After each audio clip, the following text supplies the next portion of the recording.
Assalamualaikum warahmatullahi wabarakatuh.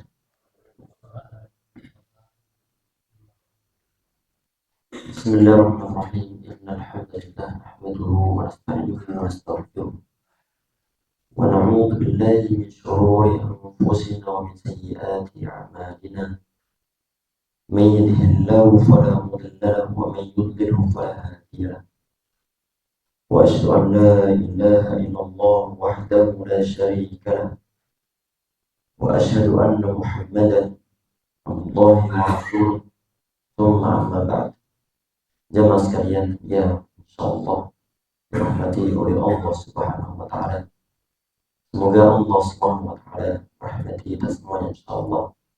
Semoga Allah tambahkan kasih sayang, kemudahan-kemudahannya, keberkahannya dicurahkan kepada kita semuanya. Dan semoga Allah Subhanahu wa taala menghindarkan diri kita semua dari segala bahaya, dari segala maksiat yang Allah Subhanahu wa taala berkahi ya rabbal alamin. Insyaallah mulai hari ini sesuai dengan jadwal yang akan kita bahas ini adalah kitab Safinatul Najah. Semoga yang akan kita bahas sampai nanti kita menyatakan semoga diberi keberkahan, diberikan kemanfaatan oleh Allah Subhanahu wa taala, dan semoga kebaikan yang dipraktikkan atau kebaikan yang disampaikan di dalamnya, semoga Allah Subhanahu wa taala mudahkan kita semuanya untuk mengamalkannya insyaallah ya rabbal alamin. Bismillahirrahmanirrahim. Langsung kita bacakan nanti ini di bagian awal-awal berkaitan sedikit dengan bahasan masalah tauhid, baru kemudian setelahnya pembahasannya adalah tentang langsung masalah kitab fiqih dalam mazhab Imam Syafi'i rahimahullah. Tentunya nanti jamaah sekalian yang akan kita bahas ini bukan hanya sekedar matanya saja, tetapi adalah disertai dengan dalil-dalil pembahasan yang disampaikan oleh para ulama bisa mereka membahas masalah hal ini, sehingga nanti setiap poinnya kita sertakan dengan dalil yang ada insyaallah. Bismillahirrahmanirrahim. Qala musannif rahimahullah wa nafa'ana bihi wa bil darain amin. Qala ta'ala a'udzu billahi minasyaitonir rajim. Likullin ja'alna minkum syir'atan wa minhaja. Bismillahirrahmanirrahim. Alhamdulillahirabbil alamin. Segala puji bagi Allah. Wa bihi nasta'inu 'ala umuri dunya waddin. Dan hanya kepadanya kita memohon pertolongan atas segala perkara dunia dan perkara akhirat, perkara agama. Wassallallahu wasallam ala sayyidina Muhammadin khatamin nabiyyin.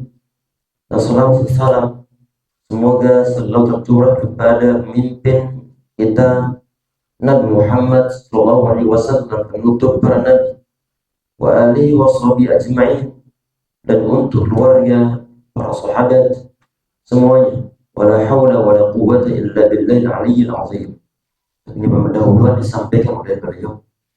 Langsung ke poin faslun arkan Islam khamsah. Pasal rukun Islam ada 5. Kalau dibilang rukun tentunya adalah tiang, tiang. Kalau misalnya suatu agama atau agama Islam itu adalah berupa suatu bangunan, maka kerangka utamanya itu adalah tiang-tiang yang ada. Tiang-tiang yang ada. Tanpa disertai tiang tersebut, maka bangunan tidak akan bisa berdiri secara normalnya. Bangunan akan roboh. Kalau dibilang bahwa tiang agama itu adalah ada 5, maka seluruhnya harus ada dalam diri seorang muslim. Asalkan syaratnya terpenuhi, maka tiang agama ini harus ada. Lagi orang-orang yang mengaku bahwa dia beragama Islam. Yang pertama ada syahadatu an la ilaha illallah wa anna Muhammadar Rasulullah. Yang pertama ini adalah persaksian bahwa tidak ada ilah yang patut untuk diibadahi kecuali Allah Subhanahu wa taala.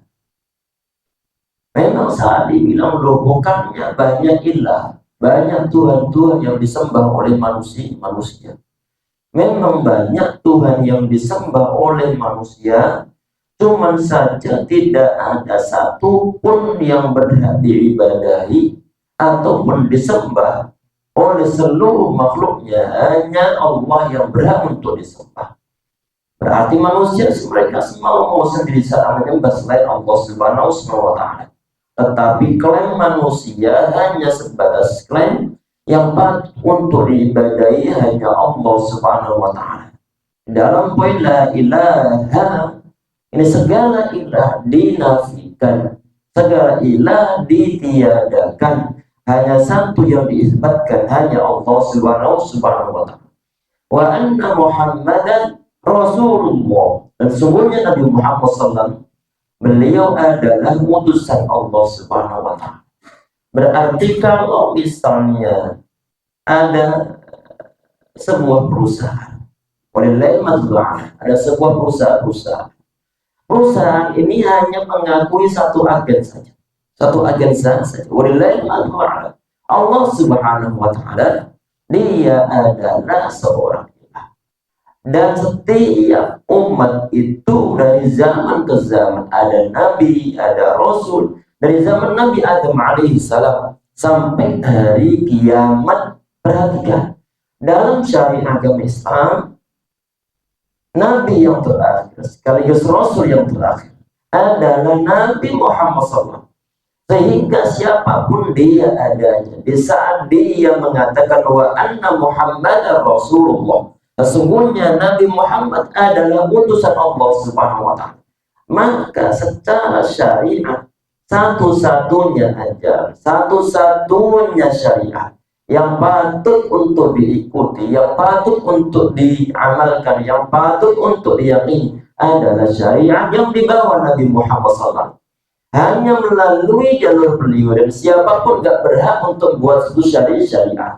Sehingga bisa ada suatu ajaran yang tidak diajarkan Nabi Muhammad, maka gak perlu untuk kita ikuti. Walaupun telah dibilang ini dari Nabi Fulan, asalkan dalam agama Islam gak ada, maka gak ada suatu kewajiban untuk ikuti. Berarti di saat kita itu mengatakan bahwa anna Muhammadar Rasulullah, maka dalam hati kita itu perlu ada suatu keyakinan hanya melalui ajaran beliau lah kita mengamalkan ajaran agama Islam. Kemudian wa iqamus shalah, mendirikan salat, wa ita'uz zakat, wa shaum Ramadan, wa hajjul bait mista'in sabila. Dirikan salat bersama ini termasuk di antara rukun Islam. Dan harus ada orang Islam, ngaku Islam, dia nggak mau sholat. Ini patut untuk dipertanyakan keislamannya. Karena misal antara orang Islam dengan kesyirikan dan kekufuran itu adalah adanya sholat tersebut. Hanya sholat. Sehingga bisa ada orang dia ngaku Islam, kemudian dia nggak sholat, patut untuk dipertanyakan keislamannya. Wa ita'uz zakat, kemudian mengeluarkan zakat. Sebagian di antara ulama mengatakan bahwa zakat di sini ini maksudnya adalah zakatul amwal, zakat amwal. Karena taruhannya adalah tentang masalah ini harta benda yang cukup banyak. Bagi orang yang hartanya telah mencapai satu nisab dan juga telah tersimpan dalam kepemilikannya selama 1 tahun, sampai kadang jutaan duitnya untuk dikeluarkan zakatnya. Ini ada tantangan bagi orang-orang yang beriman. Terlepas dari masalah perbedaan pendapat dari kalangan para ulama, apakah semua zakat baik mal ataupun zakat fitrah masuk dalam kategori rukun, tetapi sebagian dari ulama mengatakan bahwa zakat di sini ini adalah zakat mal, zakat mal. Karena tantangan keimanan berada di sana. Karena zakat fitrah yang bukan mal, bukan main. Untuk zakat mal ini duit yang telah dikumpulkan, yang telah berbentuk suatu tabungan, yang berbentuk mungkin hasil pertanian, yang berbentuk mungkin peternakan dari hewan, sebagian di antara hewan yang telah terkumpul banyak, ternyata perlu untuk dibagi secara cuma-cuma kepada orang lain yang berhak untuk menerima zakat. Sehingga ini menjadi suatu tantangan bagi orang-orang beriman. Wahai orang-orang beriman, kalau kalian itu ngaku bahwa kalian adalah orang beriman, ngaku beragama Islam, maka duit kalian yang telah terkumpul, kurusnya misalnya ada terlebih dari 85 gram emas, maka keluarkan zakatnya 2,5%. Ini berat bagi orang-orang yang beriman, karena pada umumnya kita semua adalah cinta harta benda. Berat ya berat, berhubung ada syarat kewajibannya sehingga perlu untuk kita keluarkan zakatnya setelah memenuhi syarat-syaratnya. Kemudian saum Ramadan, kemudian berpuasa di bulan Ramadan. Ini pun berat, ini pun berat. Ada orang yang mungkin dia sholat kadang-kadang tapi untuk puasa nggak mau, ataupun sebaliknya. Ya, semua ada satu paket. Saya atau Islam satu paket nggak boleh untuk milih-milih. Kalau 5 yang 5 ini perlu untuk dijalankan. Asalkan syaratnya terpenuhi, maka 5 ini harus dijalankan. Kemudian hajjul bait wa ta'ilai sabila. Haji di Baitullah bagi orang-orang yang mampu, bagi orang-orang yang mampu. Memang ini rukun Islam, cuma saja syaratnya adalah bagi orang yang mampu. Asalkan dia yang mampu, wajib hukumnya untuk berzakat. Duit ada, tabungan ada, aset ada, dan nggak mau untuk apa? Untuk berhaji. Daftar pun enggak, maka tanggung jawab, maka dia berdosa di sisi Allah Subhanahu wa Ta'ala. Karena kenapa? Karena dia mampu tapi untuk bergerak sedikit, mau untuk daftar haji, dia nggak mau untuk daftar, sehingga di saat dia meninggal diminta tanggung jawab oleh Allah Subhanahu wa Ta'ala. Karena kenapa loh? Ente kan mampu untuk berhaji, sudah sekian tahunnya ente memiliki harta benda banyak, tetapi anda nggak mau daftar haji sama sekali. Tergerak pun nggak ada, sedikit pun niat pun nggak ada. Maka ini orang berdosa. Karena kenapa? Karena satu rukun Islam tidak dia laksanakan. Padahal jumlahnya 5. Lain lagi dengan sebagian di antara orang, anak pengennya berangkat haji, Ustaz, tapi kau tuh Masya Allah belum mungkin kan. Harta benda nggak ada. Harta benda nggak ada. Apakah saya berdosa? Tidak berdosa. Karena kenapa? Man istata'a ilaihi sabila. Karena hanya bagi orang-orang yang mampu. Artinya kalau orang nggak mampu, maka bukan suatu kewajiban. Tentang harta benda, secara mungkin tenaga, ataupun rahilah, ataupun yang lain sebagainya. Baik, kemudian langsung al-arkanul imani sittah. Tadi itu baik yang rukun Islam ataupun rukun iman semua tercakup dalam hadis Jibril alaihissalam, mencakup masalah rukun Islam, rukun iman, kemudian masyhur dibahas di dalam kitab Riyadhus Shalihin ataupun kitab Arba'in An-Nawawiyah. Kita perhatikan di sini arkanul iman. Kalau tadi rukun Islam ini adalah menyangkut masalah hal-hal yang bersifat lahiriah. Hal-hal yang bersifat lahiriah, menggunakan gerakan-gerakan badan. Tetapi untuk rukun iman ini berada dalam keyakinan, berada dalam batin kita, berada dalam hati kita. Tapi perhatikan, ini rukun iman ini perlu diperhatikan. Tanpa adanya iman ini, tanpa adanya percaya, meyakini tentang rukun iman yang berjumlah 6 ini, maka imannya itu bermasalah.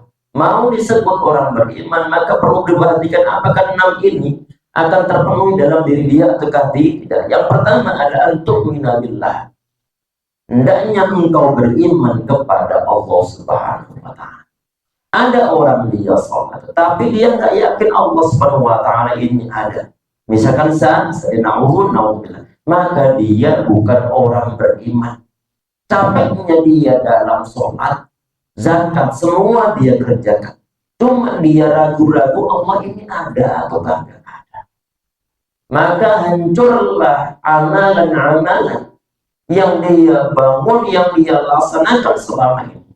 Kita harus yakin seyakin-yakinnya bahwa Allah Subhanahu wa Ta'ala itu ada, bahwa Allah Subhanahu wa Ta'ala itu yang telah menciptakan segala-galanya, bahwa Allah Subhanahu wa Ta'ala yang menghidupkan, Allah yang mematikan, Allah yang mengatur segala-galanya, dan Allah Subhanahu wa Ta'ala yang ngasih rezeki, dan Allah satu-satunya yang berhak untuk disembah. Gak ada seorang pun, gak ada makhluk pun, gak ada siapa yang lebih sempurna kecuali Allah Subhanahu wa Ta'ala. Keyakinan semacam ini harus diyakini. Kalau seandainya masih ragu-ragu, maka perlu untuk ikut kajian-kajian yang membahas masalah akidah Islam, akidah yang murni, yang belum bercampur dengan yang lainnya.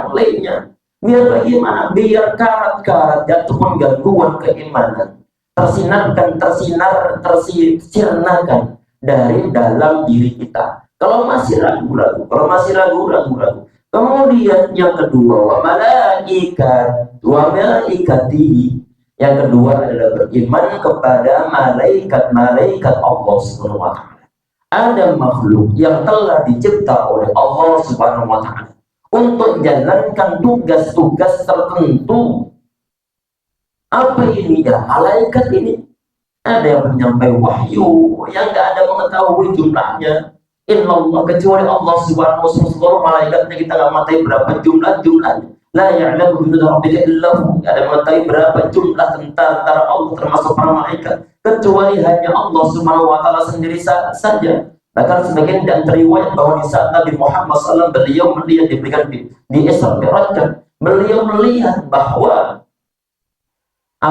malaikat yang masuk ke Baitul Ma'mur setiap harinya sejak zaman-zaman dahulu adalah 70.000 malaikat. Setelah masuk kemudian nggak keluar lagi. Hadis yang sahih. Kalau dari zaman dahulu sebanyak itu, kita nggak bisa bayangkan berapa jumlah para malaikat yang telah masuk kemudian dia keluar lagi. Sehingga jemaah sekalian sobat rahmatillah Allah, kita harus yakinnya malaikat itu ada. Kemudian wal kutubi, kemudian kitab-kitab Allah Subhanahu wa taala. Kitab-kitab Allah. Allah Subhanahu wa taala mengutus para nabi, mengutus para rasul, dan setiap rasul mendapatkan suatu kitab. Kitab, baik Zabur, Taurat, kemudian Injil, termasuk kitab Al-Quran. Wajib hukumnya untuk diimani. Yang perlu untuk dalam masalah perlu diketahui bahwa ada pemisahan antara kitab-kitab samawi yang telah diturunkan oleh Allah kepada umatnya melalui para rasul-rasulnya. Ada kitab-kitab yang hanya kita itu sebatas diwajibkan untuk mengimani saja. Iman bahwa Allah telah menurunkan Injil kepada Nabi Isa alaihissalam. Allah telah menurunkan Taurat kepada Nabi Musa alaihissalam. Dan Allah Subhanahu wa taala telah menurunkan Zabur kepada Nabi Daud alaihissalam. Wajib hukumnya untuk diimani kitab-kitab itu ada. Kitab itu ada. Di saat dibilang anak nggak percaya Allah menurunkan Injil kepada Nabi Isa alaihissalam, maka orang ini hukumnya adalah dia ini telah keluar dari keislamannya. Karena kenapa? Karena secara nggak langsung dia nggak percaya tentang salah satu di antara isi Al-Quran yang mengatakan tentang Injil, Taurat, Zabur. Ini adalah Allah SWT yang diturunkan kepada Rasul-Rasulnya. Kalau nggak percaya, maka otomatis nggak percaya isi kandungan Al-Quran. Itu poin. Poin berikutnya adalah apakah ada suatu kewajiban untuk mengamalkannya? Nggak ada suatu kewajiban untuk mengamalkannya. Nggak ada kewajiban. Hanya wajib hukumnya percaya bahwa Injil yang pertama itu ada diturunkan oleh Allah kepada Nabi Isa alaihissalam. Walaupun dalam keyakinan kita adalah kitab-kitab tersebut semua telah berubah, dirubah oleh manusia. Tetapi untuk Injil yang pertama, Injil adalah diturunkan oleh Allah Subhanahu wa taala kepada Nabi Isa alaihissalam. Dan ini wajib hukumnya untuk kita iman. Hanya diimani, dipercayai Injil itu diturunkan oleh Allah kepada Nabi Isa alaihissalam. Dan gak ada suatu kewajiban untuk mengamalkannya. Karena syariat qablana, syariat sebelum kita ini gak ada suatu kewajiban untuk mengamalkannya kecuali memang sesuai dengan apa yang ada dalam ajaran agama Islam, yaitu yang terdapat dalam Al-Quran. Kemudian kelompok yang kedua ini adalah Al-Quran. Al-Quran di samping wajib hukumnya untuk kita imani, wajib hukumnya untuk kita amalkan isinya. Berarti untuk masalah pengamalan ini titik perbedaan antara beriman kepada kitab-kitab Allah selain Al-Quran sama Al-Quran. Kalau kitab selain Al-Quran, hanya wajib untuk diimani. Kalau Al-Quran diimani plus wajib hukumnya untuk diamalkan. Kemudian wabil yaumil akhir, beriman terhadap hari akhir. Ada orang dia katanya Islam, tetapi dia nggak percaya hari akhir itu ada. Bahkan perkataan sebagian di antara mereka kadang-kadang terang-terang, bagaimana mungkin Allah Subhanahu wa Ta'ala menghidupkan tulang belulang yang telah menjadi manusia yang telah menjadi tulang belulang yang sudah remuk semua ini suatu yang mustahil, kata dia. Agama ente apa Islam? Ente beriman Allah ada? Iya. Cuma untuk ragu-ragu untuk masalah hari akhir ini saya ragu-ragu. Maka ini dia bukan orang beriman. Wajib hukumnya untuk diiman di hari kiamat itu ada, dan pasca kiamat pun ada. Hari kebangkitan nanti ada pada mahsyar, ada al-mizan, ada al-hawd, ada al-sirat, ada qintar, ada surga, ada neraka, termasuk ada nanti buku catatan amal-amal, ada juga yang lain sebagainya. Semuanya wajib hukumnya untuk kita imani. Untuk yang detail semacam ini dibahas dalam bahasan masalah aqidah. Wa bil qadari khairi wa syarrihi min Allah, dan juga beriman terhadap qadar dan juga takdir Allah Subhanahu wa taala, baik ataupun buruk berasal dari Allah Subhanahu wa taala. Baik. Langsung ke pembahasan poin berikutnya. Wa mana la ilaha illallah, la ma'budu bihaqqin fil wujudi illallah. Adapun arti la ilaha illallah adalah la ma'budu bihaqqin fil wujudi illallah. Tidak ada Tuhan yang berhak diibadahi selain Allah Subhanahu wa taala. Manusia klaim dia mau menyembah matahari. Ini klaim mereka. Mereka sebagian di antara mereka nyembah kerbau, nyembah mungkin hewan-hewan, nyembah mungkin Hanuman, nyembah mungkin matahari, bulan, patung-patung. Mereka nyembah makhluknya Allah Subhanahu wa taala. Pertanyaannya adalah apakah mereka bisa atau berhak untuk disembah? Maka jawabannya adalah tidak ada yang berhak untuk disembah ataupun diibadahi illallah, kecuali Allah Subhanahu wa taala. Langsung ke pembahasan masalah fiqih. Faslun. Alamatul bulughi salas. Tanda-tanda baligh itu ada 3. Baligh itu apa? Adalah fase tertentu yang dialami, dilewati oleh manusia. Kalau sudah sampai ke fase itu, maka beban syariat sudah wajib hukumnya untuk dia pegang. Kalau suatu larangan, wajib hukumnya untuk dijauhi. Kalau suatu perintah, wajib hukumnya untuk dilaksanakan.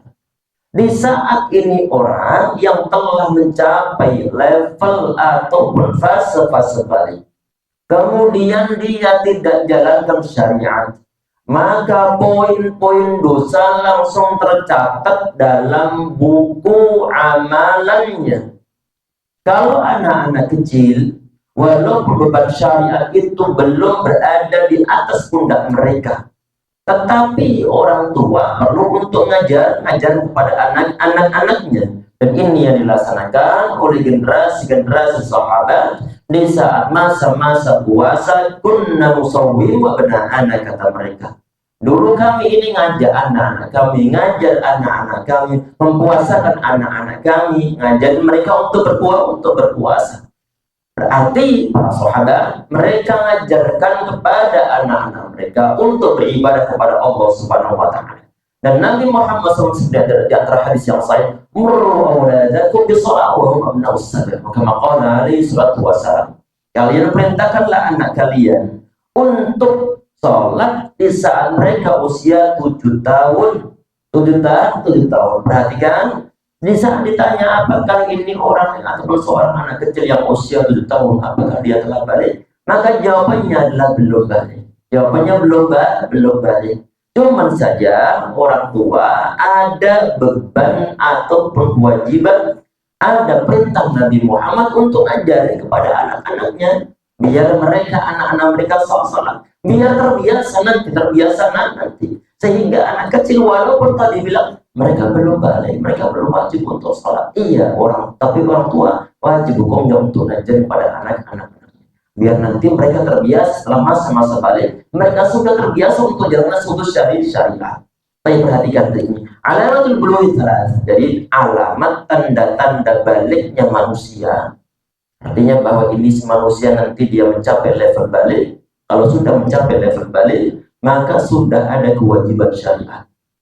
Ada beban syariat. Beban secara bahasa Arab, secara fikihnya, ini ada taklif, ada taklif. Jadi ada taklif ini beban syariat berada di atas pundak manusia kalau tanda-tanda balik sudah ada. Kalau tanda balik belum ada satu kewajiban aslinya. Belum ada kewajiban. Belum ada taklif di atas pundaknya. Orang-orang yang sudah ada kewajiban untuk menjalankan syariat, ini yang disebut sebagai mukallaf. Mukallaf. Artinya ini orang telah ada kewajiban untuk jalan suatu syariat mukallaf. Bukan yang mu'allaf ya, tapi adalah yang mukallaf, yang dengan menggunakan huruf kaf. Ini orang yang telah mencapai level balik, beban syariat, tugas-tugas syariat sudah berada di atas pundak dia, sehingga wajib hukumnya bagi dia untuk jalankan syariat yang ada, baik yang perempuan untuk auratnya ataupun yang lain sebagainya. Baik, yang pertama, tamamu khamsa asyarata sana, usia telah mencapai 15 tahun, bidzakari wal untha, baik untuk laki-laki ataupun untuk perempuan. Berarti kalau ada seorang laki-laki, dia ini misalnya belum basah, sedangkan usianya telah 15 tahun, maka dia ini secara otomatis telah balik. Dan ini poin adalah sepakat ataupun rata-rata ulama, termasuk dalam mazhab Al-Imam Asy-Syafi'i rahimahullah, termasuk sebagian ataupun ulama kontemporer ada Syekh Utsaimin, Syekh Bas, termasuk juga Imam Asy-Syafi'i. Beliau termasuk di pertengahan. Tayyib, perhatikan bahwa adanya usia 15 tahun itu menjadi tanda bahwa seorang dia telah mencapai level balik. Kalau sudah mencapai level balik, maka orang tua ada kewajiban untuk mengajarkan kepada anak-anaknya. Biar nanti mereka itu nggak kaget. Loh, kok disuruh yang jilbaban, ini yang perempuan? Iya, karena usia Anda telah 15 tahun. Kemudian bisa dibilang, karena saya belum haid. Iya, belum haid, tetapi usia Anda telah 15 tahun. Berhubung Anda perempuan, maka wajib hukumnya untuk menggunakan nutup aurat secara sempurna. Dan ini adalah kewajiban orang tua. Berarti rambutnya nggak boleh tampak, lehernya nggak boleh tampak, kemudian tangan di sebelah sininya nggak boleh tampak, betisnya nggak boleh tampak. Bisa ditampakkan, maka itu ada dosa tersendiri. Kenapa dosa? Karena ada suatu kewajiban kemudian tidak dia jalankan, dan ini adalah seluruh ulama sepakat. Sehingga ini perlu untuk diajarkan kepada anak-anak perempuan kita. Sebelum mereka balik, sudah mulai perlu untuk ditanamkan dalam hati mereka tentang adanya kewajiban berjilbab atau penutup auratnya secara sempurna, dan perlu untuk ditanamkan pula dalam hati mereka. Jilbab bukan sekedar seragam, bukan sekedar formalitas. Nutup aurat bukan sekedar rutinitas biasa, tetapi adalah ini bentuk ketaatan kepada Allah SWT. Ini lintas madhab, mau Syafi'i, Hambali, Hanafi, Maliki, ataupun yang lain sebagainya. Ini menyangkut masalah nutup aurat di Indonesia ini kurang diperhatikan. Maka itu semua adalah tanggung jawab akhirat, dan yang lebih-lebih adalah orang tua kadang-kadang kurang perhatian masalah hal ini. Kurang perhatian masalah dia, sehingga sebelum anaknya diminta tanggung jawab oleh Allah SWT, pertama-tama adalah orang tuanya. Sebagian di antara anak ini mereka gak mau untuk auratnya. nggak mau jilbab atau sebagian di antara istri, sebagian di antara istri. Ini adalah tanggung jawab kepala keluarganya. Ustaz, itu sudah terlanjur dulu kayak istri anak dia belum berjilbab. Saat ini anak nasihatin belum mau. Gak jadi masalah, nasihat perlu untuk terus disampaikan tentang kewajiban ini, tentang kewajiban ini. Yang penting suami sudah nasihatin, sudah mendakwahi, tetapi untuk istrinya, kalau seandainya belum mau, semoga Allah berikan hidayah. Yang penting sudah menyampaikan dan jangan dipusingkan, jangan dipusing, sampaikan saja apa adanya bahwa ini untuk auratnya perlu untuk dijaga secara benar. Ini berbeda. Kalau zaman Nabi Muhammad SAW, yang jelas membedakan antara seorang muslimah dengan orang kafir adalah menyangkut masalah nutup auratnya. Untuk masalah nutup aurat dengan masalah susah dibedakan. Dengan satu dibedakan. Karena kenapa? Karena sebagian di antara orang-orang Islam yang perempuan tidak nutup auratnya secara sempurna. Yang penting disampaikan, tidak ubah mereka. Karena kita ingin berkumpul dengan istri-istri kita nanti pada hari kiamat dimasukkan dalam surga Allah Subhanahu wa Ta'ala.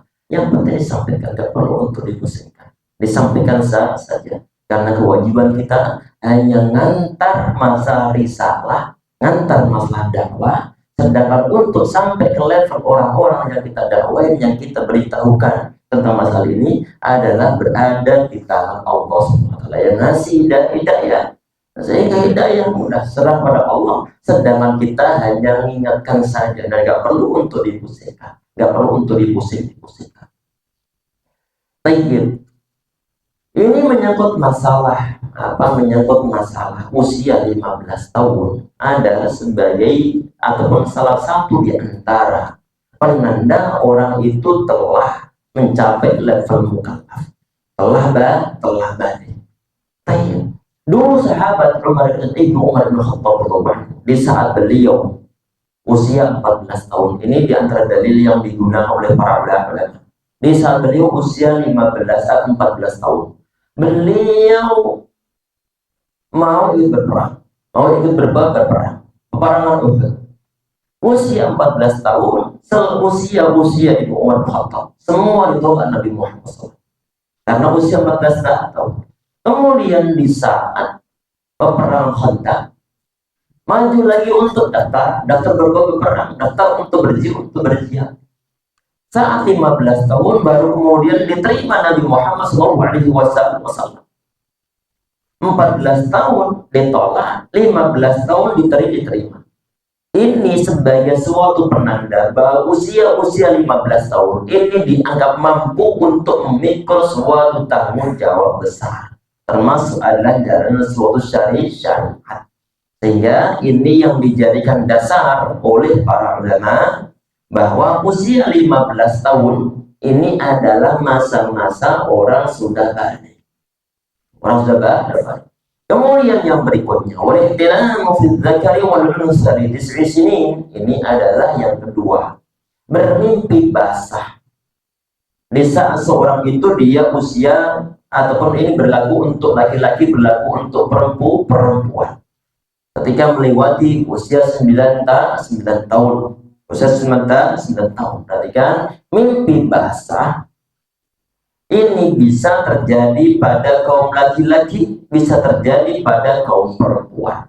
Bisa terjadi pada kaum perempuan. Walaupun toh pada umumnya ini terjadi pada kaum laki-laki. Dan konon katanya jarang terjadi pada perempuan.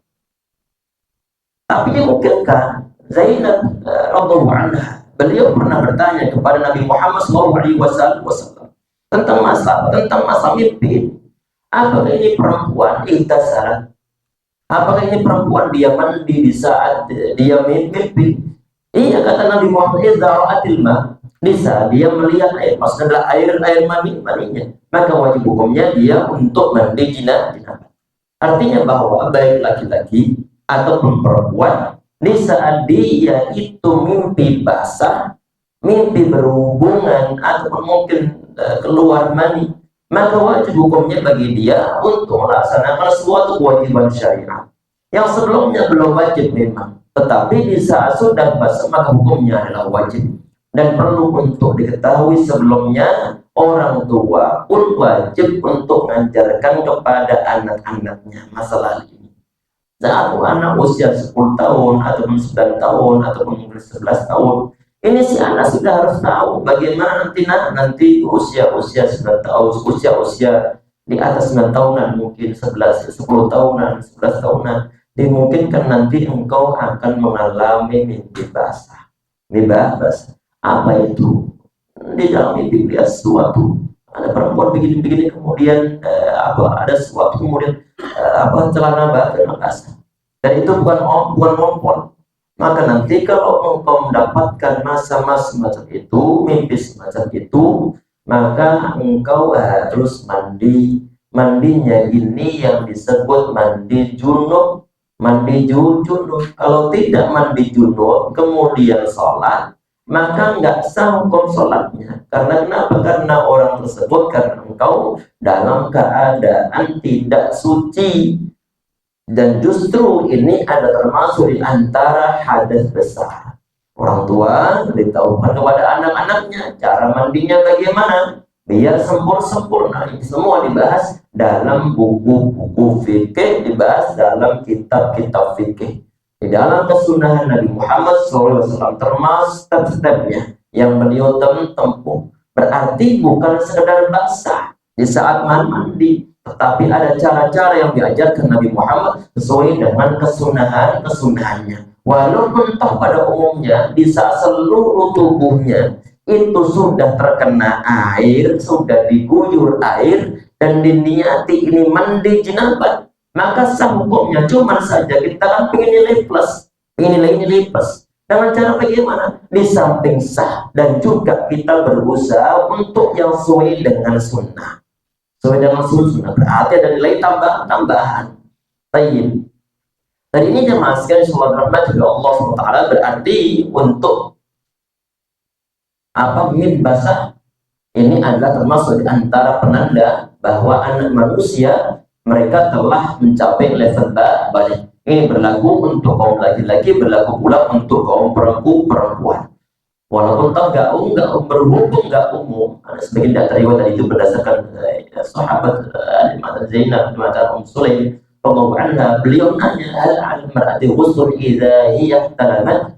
Ya Rasulullah, apakah bagi seorang perempuan di saat dia apakah ada suatu kewajiban untuk mandi janabah, maksudnya di saat dia bermimpi? Iya, asalkan dia melihat air.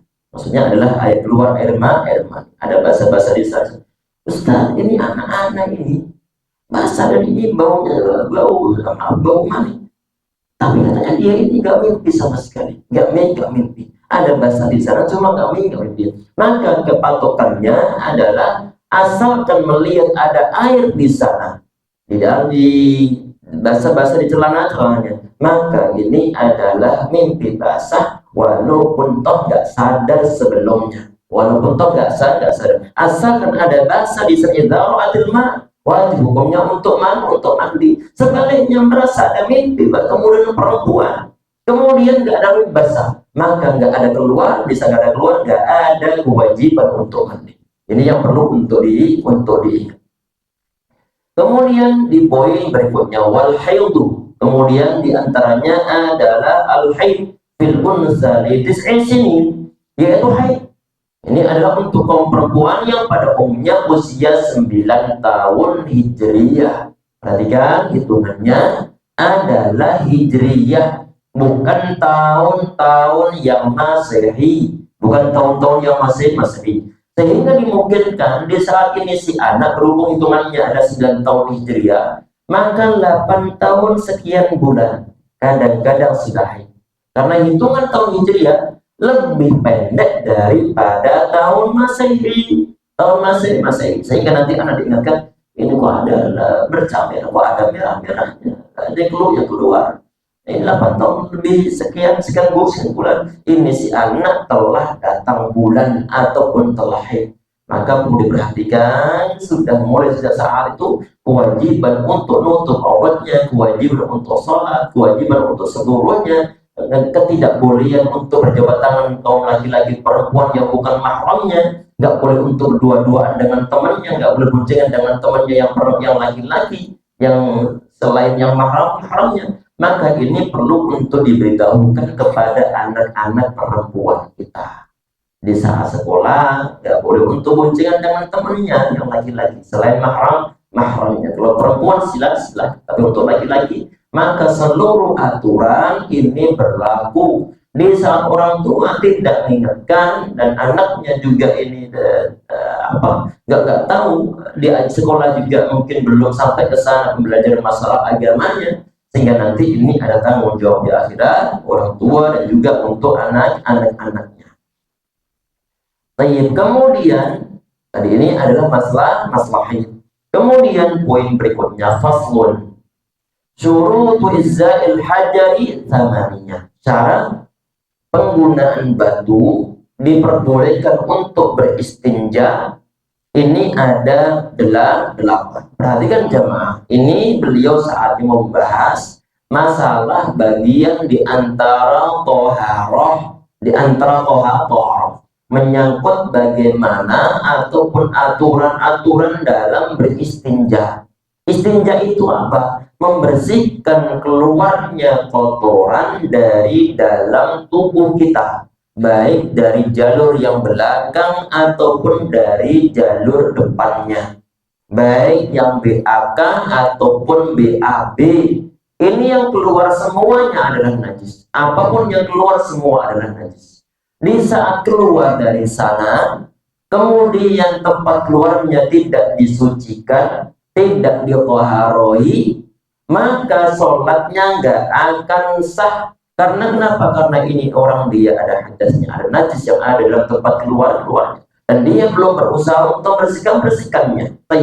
Membersihkan kotoran dari jalur depan ataupun belakang, inilah yang disebut sebagai istinja, ataupun sebagian di antara ulama menggunakan istilah istitobah.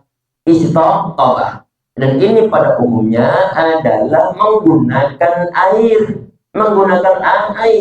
Apakah ada media yang lainnya yang bisa selain air yang digunakan untuk istinja? Ada. Ini yang mau kita bahas, yaitu menggunakan batu. Dalam syariat agama Islam, perhatikan, dalam syariat agama Islam kita itu bisa beristinja menggunakan batu. Mungkin saat ini anak-anak yang mungkin Gen Z, Gen Alpha, ataupun mungkin orang yang mungkin belum mengetahui masalah hari ini akan merasa, loh kok jorok, bagaimana caranya nanti kalau dioles-oles aja nanti kan ini. Joroknya bukan main. Perhatikan jemaah sekalian, kadang-kadang pertimbangan syariat beda dengan pertimbangan manusia. Manusia merasa bahwa ini jorok, tetapi ini adalah ajaran syariat, sah hukumnya. Jorok ataupun enggak jorok dalam pandangan manusia, tetapi ini adalah sesuatu yang syar'i. Jangan bayangkan di zaman Nabi Muhammad SAW air berlimpah sebagaimana zaman saat. Jangan bayangkan bahwa air di dunia ini saat di zaman saat sebagaimana yang ada di Indonesia. Sebagian di antara negara susah untuk mendapatkan air. Kalau misalnya agama Islam itu datang kewajiban untuk beristinja menggunakan air, maka susah nanti. Pada agama Islam adalah rahmat seluruh alam, sehingga perlu untuk suatu ajaran yang bisa mengcover seluruhnya. Alhamdulillah, ajaran agama Islam memperbolehkan beristinja menggunakan air. Dan antum ataupun kita ini jangan senantiasa bayangin, jangan ngayal Indonesia dalam keadaan semacam ini terus-terusan. Air tanah masih ada, misalkan saja bisa jadi suatu saat nanti, na'udzubillah, semoga kita semua dihindarkan dari hal semacam ini. Semoga saja nggak sampai paceklik lama, sampai mungkin bertahun-tahun nggak ada curahan air hujan. Kalau sudah dalam keadaan begitu, ini yang kita bahas, baru merasa ya Allah, alhamdulillah agama Islam datang membawa seluruh rahmat dan kemudahan untuk semuanya. Kalau seandainya diwajibkan benar-benar menggunakan air, sedangkan saat ini air nggak ada, kita nggak bisa bayangkan. Alhamdulillah agama Islam, syariat agama Islam memperbolehkan beristinja menggunakan air. Tadi perhatikan istilah, ada 3 istilah. Ada istinja, Ini bisa air, bisa batu. Ada istitadah. Ini sebagian di antara istilah ulama-ulama ahli fiqh. Ada istijmar. Yang istijmar ini lebih khusus untuk menggunakan batu. Hanya sekedar istilah. Perhatikan di sini, berhubung dalam syariah agama Islam ada kebolehan untuk menggunakan batu. Dibahas dalam buku-buku fikih berdasarkan hadis-hadis sahih yang ada. Berdasarkan hadis-hadis sahih yang ada. Apakah hanya menggunakan batu? Setelah kita baca dulu. Ayyakuna bi salasati ahjarin. Hendaknya menggunakan 3 buah batu. Perhatikan, hendaknya menggunakan 3 buah batu. Sebentar, sebelum kita bahas ini ya jemaah sekalian. Apakah kalau seandainya di zaman saat ini kita mau menggunakan batu dan semua syarat telah terpenuhi dalam penggunaannya, apakah sah hukumnya? Sangat sah hukumnya. Dan ulama-ulama fikih mereka mengatakan bahwa kalau mengumpulkan antara batu sama air lebih utama daripada sekedar air saja. Karena untuk batu ini menghilangkan materi dari najisnya, sedangkan nanti untuk airnya menghilangkan bekas-bekasnya. Ini adalah rata-rata ulama mengafdalkan penggunaan antara batu sama air bersamaan. Dalam artian bahwa batu terlebih dahulu baru kemudian air. Dan tidak ada seorang ulama pun yang bilang bahwa ini air nggak boleh. Misalkan nggak ada sama sekali. Kita pada umumnya adalah menggunakan air di zaman saat kita perhatikan di sini. Ayakun bisa saja ahjar, hendaknya menggunakan 3 buah batu. Dan ini para ulama membahas tidak harus batu, tetapi ada segala materi yang bisa untuk menghilangkan, hilangkan. Misalnya adalah mungkin ada kayu yang kasar, maka diperbolehkan kayu kasar, ataupun mungkin daun-daun yang agak kasar tapi nggak sampai selevel daun jati, nggak selevel daun jati, nanti nyakitin. Tetapi pada umumnya adalah barang-barang termasuk tisu kering ya, tisu kering. Kalau tisu basah, perhatikan, tisu basah nggak diperbolehkan, tapi tisu kering silahkan. Kenapa nggak diperbolehkan? Tisu basah itu malah ngeratain najisnya. Sehingga ibu-ibu di saat mereka mau ngajak anaknya untuk ke masjid, untuk ikut sholat, mereka misalnya si anak kecil masih menggunakan pampers, pastikan terlebih dahulu jangan dilap menggunakan tisu basah. Silakan langsung air. Nanti insya Allah akan kita bahas. Langsung air. Insya Allah itu air. Kalau tisu basah malah ngeratain najisnya. Baik, perhatikan jemaah sekalian. Tadi ini ayakuna bi salasati ahjarin, hendaknya batu tersebut berjumlah 3. Dan para ulama membahas tidak harus 3 buah batu, tetapi adalah bisa diwakili dengan 1 buah batu yang dari sisi yang berbeda-beda. Ada batu yang misalnya adalah segi 4.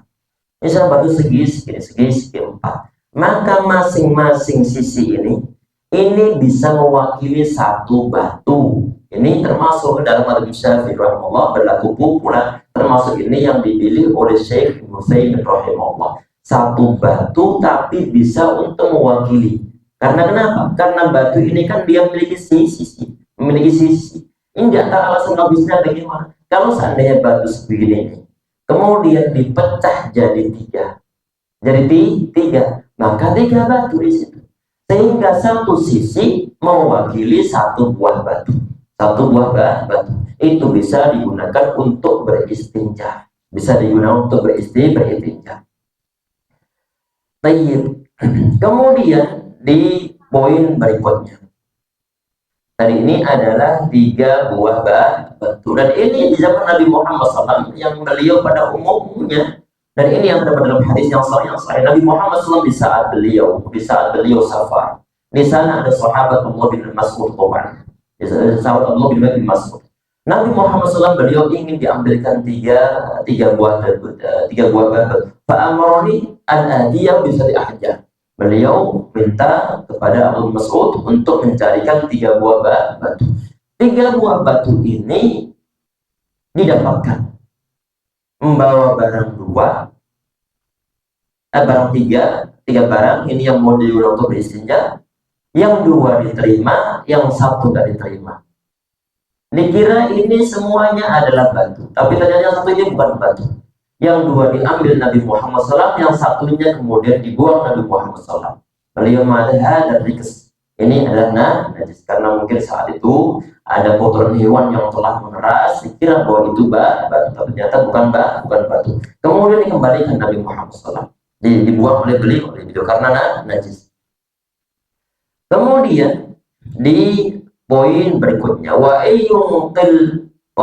qiyal mahal, hendaknya batu tersebut bisa menghilangkan najisnya, bisa membersihkan tempat keluar najisnya. Berarti nggak sembarang batu itu bisa ngilangin, nggak sembarang batu yang nggak bisa ngilangin. Modelnya bagaimana? Batu yang licin, batu yang licin. Kita melihat di saat mungkin lagi bawa di barang-barang bangunan, di gunung-gunung, ada sebagian di antara batu licinnya bukan main. Di saat batu tersebut mau digunakan untuk beristinja, maka tidak diperbolehkan karena dia ini batunya tidak bisa untuk menghilangkan. Sehingga sebagian di antara ulama di saat mereka itu membahas masalah hal ini adalah syarat dari batu itu atau barang tersebut itu adalah barang yang bukan barang cair. Kalau cair langsung air, nggak bisa untuk menghilangkan, nggak boleh untuk menggunakan minyak goreng, nggak boleh untuk diulang bersuci. Walaupun itu sama-sama cair. Kemudian tohir, ini syarat yang kedua, barang yang diulang untuk bersuci. Tohir artinya adalah suci, sehingga tadi yang saya sampaikan sebelumnya bahwa bisa sahabat Mas'ud beliau memberikan sesuatu yang keras memang, cuma ini adalah najis sehingga Nabi Muhammad kemudian beliau menolaknya. Yang ketiga syaratnya adalah qali'. Itu apa? Adalah bisa menghilangkan tempat keluarnya, sehingga untuk batu-batu yang licin nggak boleh. Termasuk diantaranya adalah mindir muballal, termasuk diantaranya adalah tisu yang basah pun nggak boleh untuk digunakan. Termasuk diantaranya adalah kaca, kaca pada umum juga nggak boleh. Syarat yang keempat diantaranya adalah ghairu muhtaram. Ini batu yang mau digunakan, sesuatu yang mau digunakan. Ghairu muhtaram itu apa? Ada sesuatu yang memang dimuliakan oleh manusia, dihormati oleh manusia. Apa ini? Semisal kertas yang di sana itu ada tulisan-tulisan ilmiah, maka nggak boleh untuk digunakan beristinja. Karena kenapa? Karena dihormati manusia, karena ada sisi keilmuannya. Kemudian ada jenis sesuatu yang di saat dia keras memang. Antum di saat mungkin lagi ke Arab, lagi umroh, atau mungkin lagi negara Arab atau Indonesia, mungkin juga ada sejenis roti yang kerasnya bukan main, istilahnya gudang, atau roti yang batangan begini, kalau udah keras ya keras. Ini roti kan dihormati manusia, artinya bahwa ini diperlukan manusia. Nggak boleh digunakan untuk beristinja, nggak boleh di saat dia kering misalnya, nggak boleh digunakan untuk beristinja. Termasuk diantaranya adalah tulang, nggak boleh digunakan untuk beristinja. Karena kenapa? Karena itu kata Nabi Muhammad adalah ta'amu ikhwanikum najis, ataupun ta'amu ikhwanikum. Karena itulah adalah makanan dari saudara kalian dari kalangan bangsa kecil, sehingga itulah nggak boleh. Tadi ini pokoknya intinya bahwa sampai titik tadi ini adalah batu ini bisa menghilangkan atau bisa membersihkan tempat keluarnya. Kemudian poin berikutnya, wa alla yajifan najis, hendaknya najisnya nggak mengering. Berarti perlu dipastikan kalau kita itu ingin beristinja menggunakan batu, pastikan habis buang air besar langsung dibersihkan tempat keluar dioles begini sampai yakin nanti hilang. Sedangkan kalau sudah terlanjur kering, maka wajib hukumnya menggunakan air. Wajib hukumnya untuk menggunakan air. Berarti syaratnya adalah di saat masih basah, kalau sudah kering, maka wajib hukumnya untuk menggunakan air. Kemudian di poin berikutnya, wala yantaqila, dan hendaknya najisnya belum berpindah, belum berpindah. Adanya beristinja menggunakan air itu adalah kalau memang najisnya masih berada di tempatnya, bukan telah berpindah ke area yang lainnya. Kalau sudah berpindah ke area yang lainnya, maka nggak cukup untuk menggunakan batu. Kemudian wala yaqra'u alaihi akhar, tempat keluarnya tidak terkena benda yang lain. Tempat yang lainnya tidak terkena benda yang lainnya. Tidak terkena mungkin tempelan kertas yang nempel di sana, ataupun mungkin ketempelan debu-debu yang mungkin tahu-tahu ada angin kencang. Kalau sudah begitu, maka nggak cukup menggunakan batu, harus menggunakan air. Baik, ini kalau nanti nggak ada air bagaimana? Sama sekali, kebetulan lagi di sawah lagi paceklik lama, nggak ada air di sana, hanya cukup untuk minum saja, hanya cukup untuk minum. Mau pulang terlalu jauh dari rumah, sehingga nggak bisa mau ke sungai juga ada air, maka bagaimana? Maka sudah mencapai level darurat, sehingga menggunakan batu. Tapi selama airnya masih ada, nggak boleh untuk menggunakan batu untuk beristinja, sedangkan tempat keluarnya telah tertempel barang-barang yang lain. Sehingga ini perlu untuk diperhatikan, perlu untuk dibedakan antara keadaan darurat dengan keadaan biasa.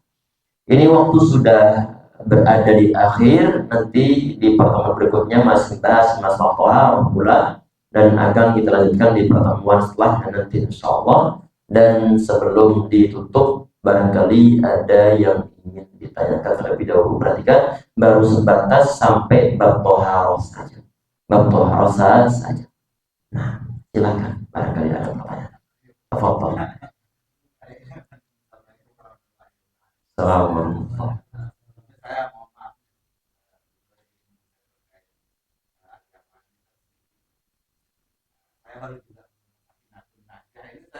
Terang baru hari ini, tapi paling tidak isinya saya tahu, karena di dalam babnya saya lihat kan Safinatun Najah ini membahas kata yang sebenarnya yang seperti itu. Nah, kemudian kan yang dibahas ini ada iman, taruh, sholat, Islam yang belakangnya ada apa? Tapi yang saya pahami kan syariat itu kan sifatnya mutlak. Kemudian ada semacam apa namanya fikih itu kan aturan teknis untuk menjalankan syariat. Tapi ini kan semuanya ada dalil. Kita bersumber dari satu. Sementara kita ada mazhab-mazhab yang lain. Apakah mazhab yang lain itu juga kami nih orang yang umum itu nggak tahu nih istihad ulama, saya nggak tahu nih dalilnya apa, saya ikut aja nih. Atau ini saya ikut mana yang sangat untung, ada saya ikut nih. Sementara Islam sendiri juga mengakui mazhab-mazhab yang lain gitu. Gimana sebaiknya kami ini umat ini bersikap asal ikut aja, sementara kita nggak tahu dalilnya. Iya kalau benar, kalau enggak itu pertanyaan saya itu. Allah ya Bapak. Nah, yang pertama adalah pada umumnya kita itu beribadah harus ada dalilnya. Itu yang pertama, harus ada dalilnya. Dan untuk mengetahui dalil, kita itu perlu untuk mau mengaji. Ini kenapa kita perlu untuk dalil? Bahwa si fulan dia ngomong begini ada dalilnya. Dalil yang sah. Misalkan sah. Biar kita itu yakin bahwa yang dilakukan oleh si fulan itu sesuai dengan apa yang diajarkan Nabi Muhammad SAW. Karena nggak semua yang diklaim sebagai ajaran Nabi Muhammad ataupun diyakini sebagai ajaran beliau, tidak semuanya adalah dilakukan oleh beliau, bahkan tidak pula diyakini oleh Al-Imam Asy-Syafi'i rahimahullah. Sehingga idealnya kita itu di saat ibadah adalah tahu dalilnya. Berarti nggak perlu untuk ngikut untuk saat awal-awal silakan, saat awal-awal. Tetapi di saat sudah terbuka peluang untuk tahu dalil, maka jangan dilewatkan, karena biar kita tahu bahwa ini amalan ada dasar hadis yang sahih atau dipraktikkan oleh Nabi Muhammad SAW. Kalau cuma ngikut-ngikut saja, dan sedangkan di daerah kita misalnya itu ada daerah orang-orang yang awam, yang orang yang dipandang bahwa ini misalnya adalah imam masjidnya di sebagian di antara daerah, ternyata dia pun orang awam, kita awam, dia pun awam, kita ngikut dia dalam keyakinan bahwa ini si fulan dia tahu agama, padahal kalau di kuliah dia nggak pernah ke pesantren, juga pernah, dia cuma meneruskan kebiasaan mbah-mbahnya saja, sehingga ini tidaklah aman. Karena kenapa? Karena sekedar ngikut-ngikut saja. Kalau mungkin terjadi zaman-zaman dahulu mungkin masih mendingan, karena masih jarang kajian. Zaman saat ini HP bisa untuk melihat kajian, masjid pun ada, musola pun ada, sehingga peluang untuk tahu dalil perlu untuk dimanfaatkan. Kalau anak pribadi adalah misalnya begini, di saat dibilang orang awam nggak perlu tahu dalil, ini perkataan yang sangat berbahaya. Baik. Perhatian jamaah sekalian, seluruh ulama sebelum mereka menjadi ulama, mereka adalah orang-orang awam. Perhatikan, seluruh ulama, nggak pandang apakah ulama fulan alimnya, bukan main saat ini. Awal-awal diawali oleh awamnya mereka, karena manusia terlahir dalam kan la ya'lamuna syai'a, nggak mengetahui apapun pula, siapapun dia adanya. Saat kecil nggak tahu, berarti dia tumbuh berkembang dalam keadaan awam. Kemudian dia berproses, berarti dari awam berusaha untuk tahu dalil, di samping untuk meraih kebodohan biar dia yakin bahwa ibadahnya ada dasar hadis yang sahih.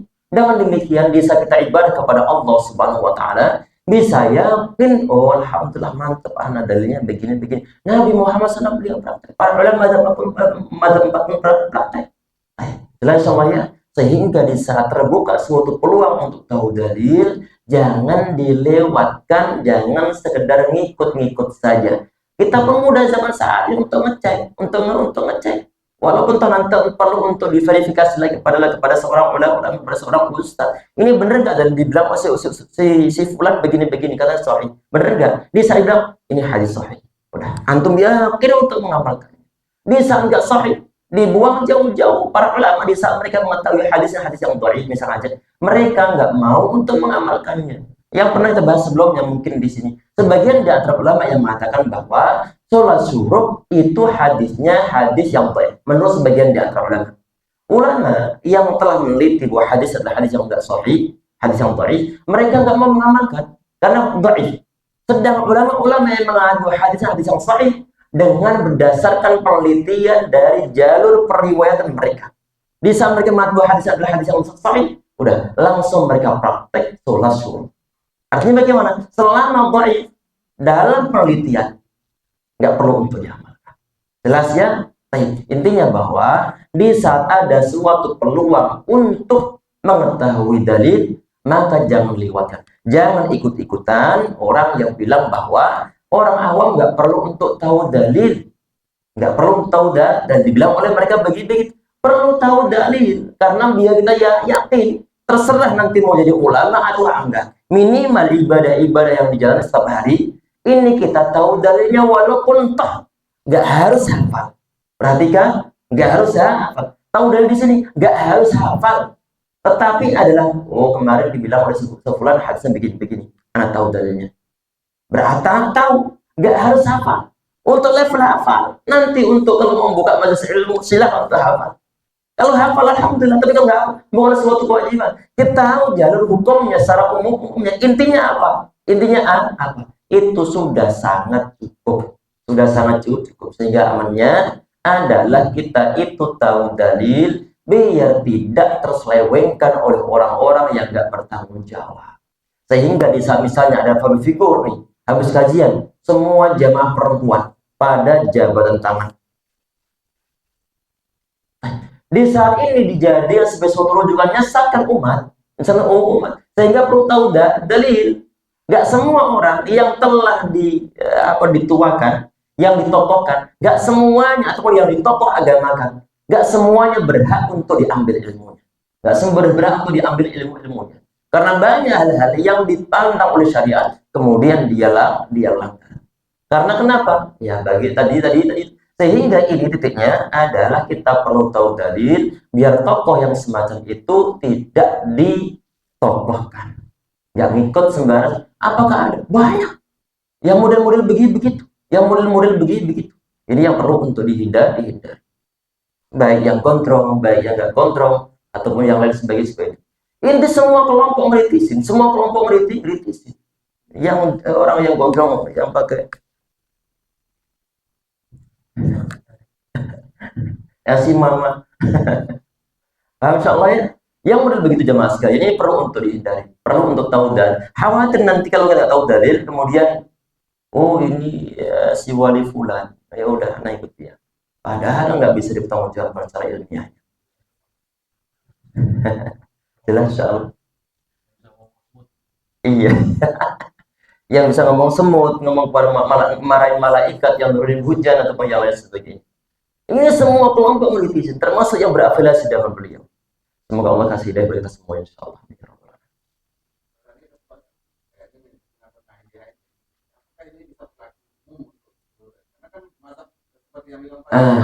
Baik, perhatikan jemaah. Sebelum sampai ke fikih yang dipahami oleh para ulama sampai kemudian ada sebuah tulisan-tulisan yang menyarikan. Basicnya awal-awal itu adalah hadis. Basicnya awal-awal adalah hadis. Hadis itu kadang-kadang dipahami oleh para ulama tidak satu pemahaman. Tidak satu pemahaman. Di saat tidak satu pemahaman, kemudian ini yang paham misalkan tentang masalah contohnya tentang masalah duduk tawarruk ataupun duduk iftirash. Tawarruk sama iftirash. Duduk yang model kaki sebelah kiri dimasukkan di bawah betis kaki kanan, kemudian pantat ini nempel ke tanah. Ini kan disebut tawarruk. Baik, tawarruk. Sedangkan yang kita duduk di atas betis, di atas punggung kaki itu disebut sebagai iftirash. Perhatikan, rokaat yang kedua, tanya begini, ini untuk duduk tawarruk. Apakah berlaku untuk rokaat yang terakhir? Terlepas dari masalah berapa jumlah rokaatnya, ataukah hanya yang jumlah rokaatnya adalah 4 ataupun 3? Tapi perhatikan, ada hadis yang sahih bahwa Nabi Muhammad SAW di saat beliau fi rokaatil akhir, di saat beliau di rokaat yang terakhir, beliau ini duduknya adalah tawarruk. Di sini ulama berbeda pendapat. Apa itu? Dalam madzhab Syafi'i rahimahullah, dan ini dipahami oleh Imam dalam madzhab Syafi'i rahimahullah, bahwa untuk duduk tawarruk ini berlaku untuk sholat yang jumlah rokaatnya 2 ataupun 3 ataupun 4 ataupun bahkan mungkin 1 menggunakan duduk tawarruk. Karena kenapa? Karena bisa dibilang bahwa ini adalah duduk yang terakhir, maka artinya duduknya ini enggak duduk yang lain lagi. Sehingga dalam madzhab Syafi'i rahimahullah untuk sholat subuh duduknya adalah semacam ini, tawarruk semacam ini. Sholat subuh, qobliyah, ba'diyah, mau sholat itu cuma 1 rakaat, duduknya adalah begini. Karena kenapa? Yang mereka pahami dan yang mereka simpulkan bahwa di saat dibilang bahwa Nabi Muhammad SAW beliau duduk tawarruk di rakaat terakhir beliau, artinya nggak ada duduk yang lain lagi. Paham? Nggak duduk yang lain lagi. Sehingga untuk sholat-sholat yang 2 rakaat ataupun 1 rakaat berlaku untuk duduk tawarruk. Sebagian di antara ulama enggak. Apa itu? Dibilang duduk yang terakhir otomatis ada duduk yang pertama. Kalau duduk yang pertama untuk sholat yang 2 rakaat nggak ada duduk yang pertama. Adanya apa? Untuk sholat yang 3 rakaat ada pertama. Untuk yang 4 rakaat ada duduk yang pertama. Sehingga bagi mereka untuk sholat-sholat yang jumlah rakaatnya adalah 2 rakaat, duduknya begini. Paham ya ikhwah? Perhatikan, satu dalil yang disimpulkan berbeda. Disimpulkan berbeda. Bisa dimengerti? Baik. Kemudian berhubung sama Syafi'i rahimahullah, zahaba, beliau milih tentang tawarruk tadi itu untuk seluruh model sholat. Sehingga ini disebut madhab Syafi'i, madhab ilai Syafi'i. Apa yang dipilih oleh Imam Syafi'i rahimahullah. Jelas? Sedangkan tadi itu yang duduk yang untuk rakaat 2 nggak boleh, hanya begini aja, nggak begini. Ini adalah madhab ilaihi Imam Abu Hanifah atau Imam Ahmad bin Hanbal. Berarti ini adalah mazhab Imam Ahmad bin Hanbal. Jelas ya insyaallah. Baik. Nah, yang ini tadi. Atau ingat lagi nih masalah makmum kalau imam membaca misalnya Fatihah kan bacanya keras, masih baca Isa. Imam itu kan kayak Syafi'i kan kita harus baca karena itu baca Fatihah juga makmum. Sementara mazhab lain Hambali nggak perlu katanya atas ada lagi basmalahnya bukan ini ya baca Fatihah kan itu wajib sholat. Kalau ada juga tuh beberapa mazhab si makmum kalau imamnya sudah baca dia tidak perlu lagi baca. Baik. Terkait dengan tadi. Nah. Tapi ada juga di mazhab ini itu kan kita tidak baca belakang imam setelah baca kita baca lagi. Nah. Baik. Ini nanti dibahas. Ini kan baru taharah, belum masuk ke bab al-fatihah. Tetapi secara umumnya perhatikan. Memang ada dalil hadis-hadis sahih. La salat liman yaqra bi Fatihatil Kitab. Enggak ada suatu salat sah bagi orang yang tidak baca al-Fatihah. Ini jadi dasar sebagian di antara ulama untuk mengatakan bahwa apapun adanya baik imam ataupun makmum, baik imamnya sudah baca secara jahar ataupun bersir, wajib hukumnya untuk baca al-Fatihah. Ini sebagian di antara ulama. Sebagian di antara ulama yang lain berdasarkan bahwa qiraatul imam qiraatul makmum. Hadis ada yang sahih pula. Bacaan al-Fatihahnya imam itu adalah bacaan al-Fatihahnya makmum. Sehingga di saat imam sudah baca al-Fatihah secara jahar, makmumnya nggak perlu baca al-Fatihah.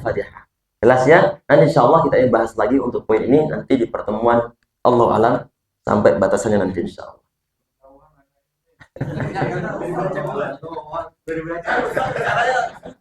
Iya. Nanti berkaitan dengan masalah bismillah nanti insya Allah. Sudah insya Allah ya. Semoga kita bahas bermanfaat insya Allah. Dan ini sengaja dan biasanya tidak dikaitkan sama dalil untuk membahas masalah ma'amatan. Tapi saya pinginnya bahwa setiap poin yang ada itu adalah dibahas dalilnya. Biar nanti yang bermadzhab Syafi'i rahimahullah bisa yakin, oh ternyata ada dalilnya. Kalau saat ini nanti ada yang mungkin pembahasan mungkin yang ada yang mendhaifkan, insya Allah kita sebutkan mazhabnya mazhab apa. Jelas ya.